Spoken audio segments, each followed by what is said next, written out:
Hello, subscribe Kidstonia. एक गांव में एक लड़का रहता था जिसका नाम अहमद था। अहमद बहुत अच्छा और खुश अखलाक बच्चा था, लेकिन एक आदत थी जो उसे परेशान करती थी। वो कभी कभी झूठ बोल देता था।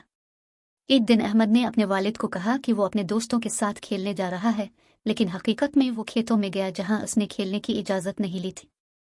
खेतों में खेलते वक्त उसने एक किसान के बाग में से सेब तोड़ लिया, लेकिन जब वो वापस आया तो इसके दिल में बेचैनी थी। अगले दिन अहमद गांव की मस्जिद में गया। वहां इमाम साहब बच्चों को एक वाकया सुना रहे थे। उन्होंने कहा, हमारे प्यारे नबी मोहम्मद सल्लल्लाहु अलैहि वसल्लम ने हमेशा सच्चाई की तलकीन की। एक मर्तबा एक शख्स ने अब सल्लल्लाहु अलैहि वसल्लम से अपनी बुराइयों को छोड़ने का तरीका पूछा। अब सल्लल्लाहु अलैहि वसल्लम ने फरमाया, सबसे पहले झूठ बोलना छोड़ दो। वो शख्स सच बोलने की आदत अपनाने लगा और आहिस्ता आहिस्ता तमाम बुराइयां छोड़ दी। ये सुनकर अहमद के दिल में नदामत पैदा हुई। इसने सोचा, मैंने झूठ बोलकर गलती की और किसान का सेब तोड़कर गलत काम किया। मुझे सच बोलना होगा और अपनी गलती का एतराफ़ करना होगा।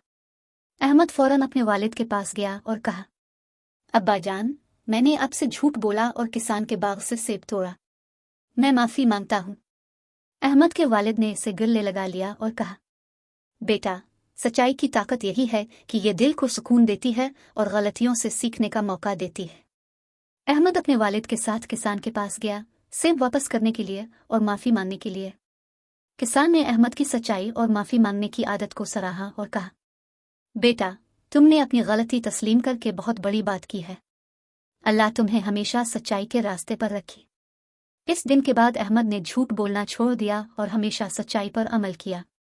इसके दोस्त और गांव वाले इसकी ईमानदारी की मिसाल देते थे। सबक: कहानी हमें यह सबक देती है कि सच बोलने की आदत न सिर्फ हमारे दिल को सुकून देती है, बल्कि हमें दूसरों के दिल में इज्जत भी दिलाती है।